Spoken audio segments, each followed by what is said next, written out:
There we go. Morning, everyone. Morning. Thanks for inviting me back. It's actually the seventh time, so you really are gluttons of punishment. I thought today we would talk about Techelet, which is the blue colouring. We say in the Shema we should put blue on our tzitzit. Most of us have white. Blue is becoming more and more popular. It's a very, very huge subject. Many articles and essays and theses and books have been written about it. So in 15 minutes, we can really only scratch the surface. But I thought it would be quite interesting to look at a few original sources about Techelet and to answer 4 questions, which I put on this crib sheet that's coming round. What was the Techelet? When and why did we stop wearing it? How did it restart? And why doesn't everybody wear it now? Now, I've wanted to say for a long, long time, here's one I prepared earlier. But this is, in fact, Stephen's Shabbat Talit. So thank to Stephen for providing visual prompt. So this is Techelet in Tzitzit. I had it to the screen there as well. I hope it comes across. Okay, so we know what we're talking about. Although there are different opinions as to how many of the strings should be blue. So let's kick off. Techelet is mentioned 49 times in the Tanakh.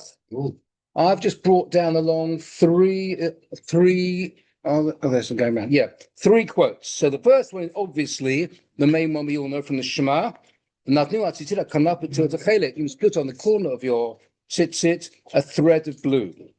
Next one is from Shemot about the high priest's vestments.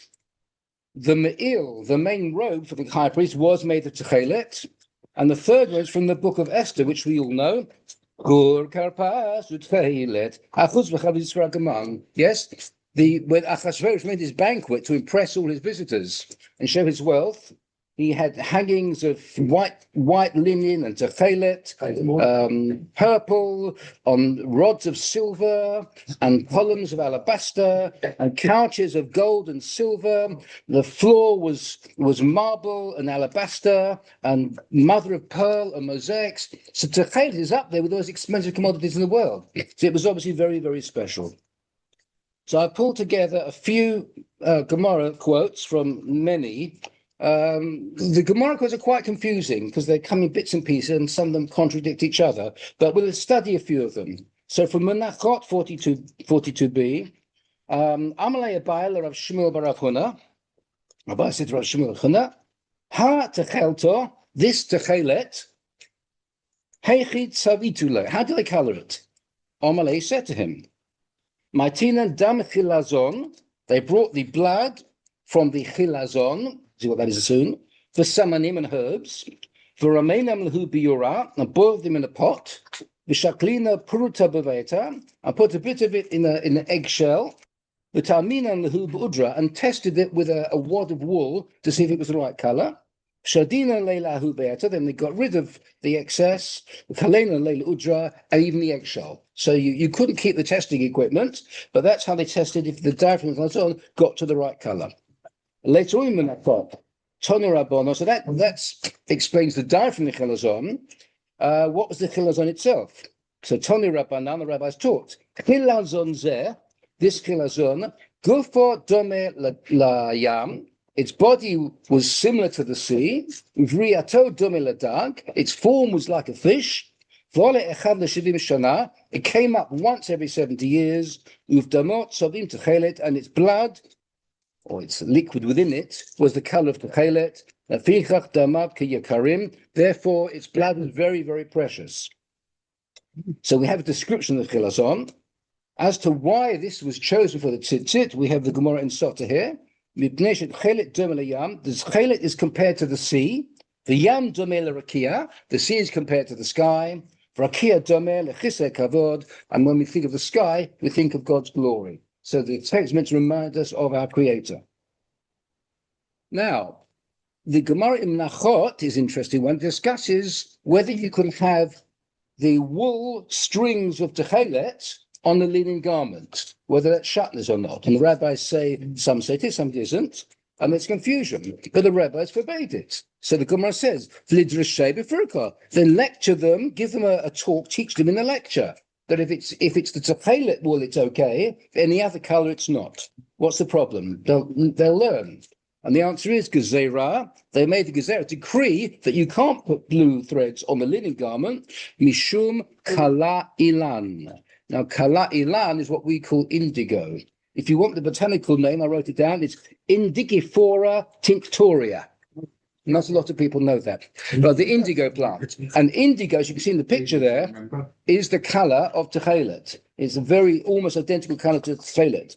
And the rabbis were worried that they take wool strings dipped in indigo and put that on a linen garment, that would be shatnez, because it's only Techelet that you could. So they made a decree not at all. So we're getting bits and pieces from these different sources. Now, the Gemara in Shabbat 26a, Kafar and Aleph, quotes a verse from Yirmiyah, Nebuchadnezzar, who was the captain of the guards of the Babylonian army, left behind, when he conquered the land, the poorest people to be Kormim and Yogvim. What are Kormim? Tani Rabbi Yosef taught, Elu Melaktei Afar Simon, these people who gathered balsam, Mi'ein Gedi Vad Ramata, right, from Ein Gedi to Ramat, Yogvim, and who are the Yogvim? Elu Tziyadei Chilazon, these people who trapped the Chilazon, Misulamot Shel Tzur V'ad Haifa, from the promontory of Tyre, which is in Lebanon, to Haifa. So now we have a location of the Chilazon. It was the North Mediterranean coast. Okay, so these are the quotes from Gemara, but why aren't we wearing it now? So the Midrash Tanchuma, which was written between 400 and 600 CE, although it was compiled a little bit later, says the following. You should really bring white and blue for the mitzvah and tzitzit. But when is this? When there is techelet. For achshav, and now, ein lanu ela lavan, we only have white. Shehatcheles nignaz, because the chelet is hidden. I've highlighted that word nignaz. It's, as you'll see later, the chelet is hidden. We don't know what it is. Okay, and writing later, the Mishnah Torah of the Rambam, Maimonides, which is 12th century, he says, Techelet ha'amura b'Torah b'chol makom, the techelet which is said in the Torah in lots of places, this is the wool that's colored with the color of the sky. This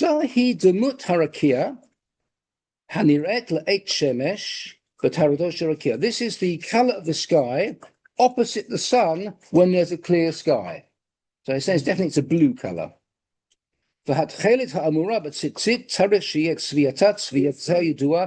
tzitzit, the tzitzit has to be a specific color, which is long-lasting, stands in its beauty and doesn't change. It has to be a specific, long-lasting color. And anything not colored in that particular one, that particular color, pasul and tzitzit is forbidden to tzitzit. So any other blue, pasuls the whole tzitzit. Again, that's an important point for later on. And he gives some examples. Kagon shet tzvoa be'istis, or shachar, or b'shar ha'mashcharim. Isatis is some sort of dye, or black, or other dark dyes. Harez apostle at tzitzit. We do know also that this is the time of the Romans, of course. They had Tyrian purple or Imperium purple, which was a purple red rather than a blue, rather than a purple blue, and that was also made from a marine creature. So these two expensive products, techelet and imperial purple, from marine creatures. But why did it stop? All right? You know, this is every day in the Shema we say til techelet. Why did it stop?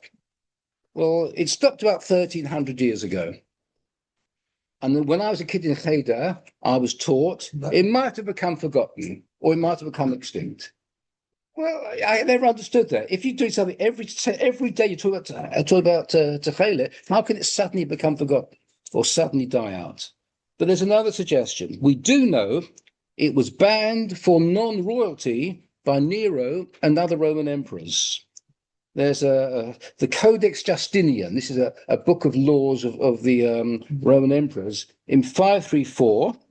If you want the exact, if you want to look it up, it's Book 11, Title 8, Law 4. Okay, if you want to look it up. But it says there were decrees made by several emperors. Garments with imperial colors and styles were restricted to nobility only. So it was dangerous for anyone else to do them. It was possession of these colors was regarded as high treason, was punishable by death, and all your stuff was confiscated. So that explained this Gemara in Sanhedrin, as I've quoted here, explains this Gemara. For Hashleichu Leil Rava, they sent a message to Rava that Zug Ba Me Rakat, a pair of scholars came from Rakat is Tiberias, Usvatot Nesher, and were captured by, well, Nesher means an eagle, but it symbol means the Roman army. The Roman army, the symbol was an eagle. Nesher. So captured by the Nesher means captured by the Roman army. Uviadar Dvarim Hana Symbolus, in the possession of this pair of scholars were things made in Luz. Remind me what were these things? Techelet. Right? They were captured and they were carried to Chelet. And then the Gemara says, Bizchu harachamim, to the merit of divine mercy, Uzchotam, their own merit, Yatsuf, when they were allowed to go free. They weren't executed, they were allowed to go in peace. So possession to Chelet, we see, was, as in this Roman codex, was dangerous, and that could be why it stopped. Okay? So the suggestion is, due to the cost of the dye from the snails, and it takes about 10,000 snails to make 1 gram of the dye. It's very, quite work intensive, labor intensive. The Romans had the monopoly. Anybody else did it, you put to death. The Romans had the monopoly of creating the purple and the blue, right? And if you have, what happens if you have a monopoly, the competition disappears, so nobody else could make it. And then the suggestion is later on, because it was so expensive, the Romans switched to indigo, which is plant-based, much cheaper to produce, and meanwhile the industry had collapsed. That could explain why it suddenly disappeared. Various Rishonim and Acharonim discussed how it may have been used. And just to give you an idea, Rambam says 1 out of the 8 strings should be Techelet. The Ravad says 2 out of the 8. Rashi and Tosfot say 4 of the 8. Right? So there's so many different opinions, very confusing. So we know what Techelet was. We know perhaps why it stopped. How did it restart? So the main person was the first person, I should say, Rav Gershon Henoch Leiner, who was the Radziner Rebbe. There's a type of, he says Zanzinar, and it shouldn't be Zanzinar Rebbe, it should be Radziner Rebbe. He was a Hasidic, a real Talmid Chacham, a Hasidic Rebbe, also knowledgeable in science and medicine, spoke several languages, and he had, I don't want to say Mr. Gus, that sounds bad. He had a real yen to get to Chelet back. He thought, Hasten Kam Mashiach, if we could get to Chelet back. And he traveled to Naples, which then apparently had the largest aquarium in the world, and spoke to marine biologists, what could it be? And what could it be that made this blue coloring? And they came up with the cuttlefish, because the chemists there add ingredients to a cuttlefish dye, and it turned blue. So he pushed the thought it was the cuttlefish. A few people agree with him, others didn't agree with him. But it transpired that other fish, the same ingredients as other fish, also made them blue. So the whole thing, sort of the momentum collapsed a little bit, but he'd kick-started the process. People were now keen to find out more about Techelet. And Rabbi Yitzchak Halevi Herzog, who's the chief rabbi of Israel, his doctoral thesis was about the Chilazon. So you're lucky I didn't bring that today. You would have 80,000 words to listen to. Okay. He said couldn't have been the cuttlefish because the cuttlefish actually produces what is called Prussian blue, not the Techelet blue, and for other reasons as well. Now, at the same time, marine archaeologists found hundreds of yards of shells, several yards thick, of this snail, marine snail called Murex trunculus, or later it could be called Hexaplex trunculus, off the Mediterranean coast, as well as store chambers on land, showing there was large-scale harvesting in the past. The dye extracted was a purple dye, and many people didn't accept that because we know Techelet should have been blue, traditionally, not purple. But in 1983, Professor Otto Elsner from Schenker College of Higher in Israel and Ehud Spaniel High University discovered if you did it in daylight, the right ingredients to this Murex trunculus dye in daylight or ultraviolet turned it blue. And bingo, we think we've got Techelet. So if you look at the picture there, the left-hand side is a dried, clean Murex Drunculus shell with the dye produced. The right-hand side, when it comes off the seabed, covered in algae, that's what it looks like. It's a bit yucky. And this shows the characteristics we noted in the early Gemaras. It's the same color as indigo, Gemara says, yes, Kala Ilan, the same color as Kala Ilan. The location between Lebanon and Haifa is what we had in the Gemara. The long-lasting, one Gemara said it has to be long-lasting, yes, not fading. And there's another Gemara, I hadn't brought a Gemara in it's Shabbat Ayin Hayom Adalef, says that the chilazon should be kept alive to extract the dye. And it turned out, miraculous, the enzymes break down 2 hours after it dies. So it's better to do it while it's alive.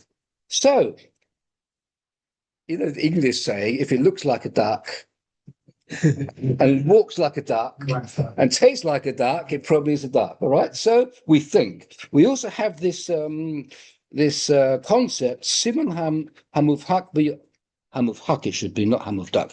I've got duck on the mind. Hamufhak, Simon Hamufhak Bioter. If you have an extremely unusual identifying feature in something, that, you know, rare, 1 in 1,000, this comes with, if there's a lost property, if you find a pen like this in the street, you can assume the owner's probably given up hope, and if you can't immediately find the owner, you can keep it.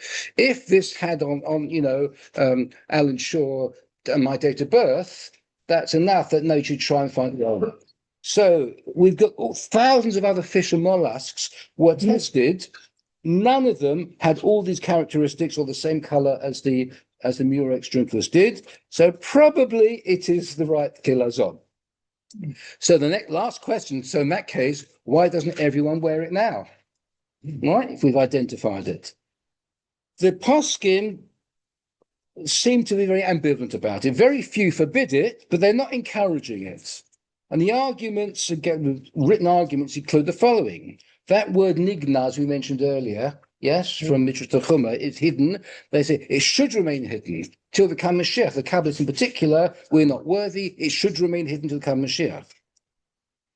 Secondly, the argument support, looks like, sounds like, aren't concrete evidence. It's supposition, relying on marine biologists and chemists. It's not real evidence. The Gemara calls the chilazon a dag. All right, this is a mollusk. The Gemara talks about hunting on Shabbat. Okay, and the chilazon, you don't need to hunt snails. The Gemara says it looks like the sea. This doesn't. So if you look at the bottom of the page, I've got another one. It doesn't look like the sea. Okay, and the Gemara says it comes out once every 70 years. So therefore, it's not the Murex Drunculus. But supporters would counter those particular arguments as follows. We have people like Radvaz and Maharil saying the gnaz means hidden when unavailable, but if available, you can use it. And the Raavad notes that Rav Natruni Gayan seemed to have some tchet left over 100 years after the gnaz statement and was using it. The Simon Hamufhak B'yoter, as we said, it should be enough to, it's so exceptional that it has all these qualities, should be enough to give it the okay. The shape of the Murex is like a fish. If you look at the bottom page, it's not a round snail shell. It is elongated, like a head and a tail. So the shape, you could say, is a bit like a fish. Another passage in Gemara do talk about breaking a shell. So that argument falls off. As for the color looking like the sea, well, remember that picture we had earlier when it came up from the seabed covered in algae? That does look like the seabed. With camouflage, it does look like the sea. And as far as the once in 70 years, first of all, the Radvaz wrote once in 70 years was a miraculous thing that happened in the first temple period, not later. But also we know the Gemara sometimes use expressions to mean rare. Very rarely is it washed up onto shore. More often than not, you've got to search for it on the seabed. The second argument by people who don't push it is change to established tradition. It's been suggested that Haredi communities in particular, the push for chilazon came from, what should we say, the more forward-looking rabbonim and scientists and chemists, and the more Haredi people wanted to keep their established tradition of white tzitzit all right, because we know that we're safe. And the third one, financial consideration. It's very, very expensive. I think Stephen, you'd agree with that. It's very expensive to buy sit in a talent. It costs, because you can see 10,000 snails make one 1 gram of dye. It's very expensive, and some leading rabbis didn't want to make their followers have to spend extra money. Apparently, some rabbis will wear it privately, but not publicly, so they don't think they have to wear it. And people talk about the difficulty of replacing strings when they're damaged. Other rabbis talk about we have to be equal. That I find funny, but strange, because, some people will spend hundreds of pounds on a beautiful silver atara for their talus, right? Rabbis don't tell them off, you've got to be equal. Some people, for Hiddur mitzvah, spend hundreds of pounds on the most beautiful etrog they can find. We don't say you have to have all the same etrog. And that's for Mishlach Manot. People afford. So equality, yes, but they're not pushing it in other areas. Hiddur mitzvah, if you got the funds and you want to do Hiddur mitzvah, good time to hate. So the equality thing I'm not so sure about. People aren't forbidding it, but they're not pushing it yet. But I suspect it's becoming more popular. There's a company called Patil Techelet that manufactures it. If you go on their website, they have a lovely video about it and lots of articles. So follow it up. It's a fascinating subject. I haven't got to Techelet yet. Probably, if I go to Israel, please go with my seer and Metzia that's affordable for me. I probably would get it. I suspect in another generation, I suspect it will become more and more popular. We're not very good at change, but I suspect it will become more popular. So thank you for listening. Well, that's interesting. Yeah, thank you very much. Is it expensive? Yeah, it's like £50. Just a question. Do you think the Israeli flag, the blues, comes from that? Yes. Yeah. It's a royal colour. It's a royal Yeah, colour. I think so. yeah. Sky, we think it is. Yeah. Okay, thank you very much. Thank you very much. I'm going to. I'll say goodbye to those on Zoom. Those on Zoom next year will be in 2 weeks' time, because next week is a fast day, so we can't really have breakfast in the store.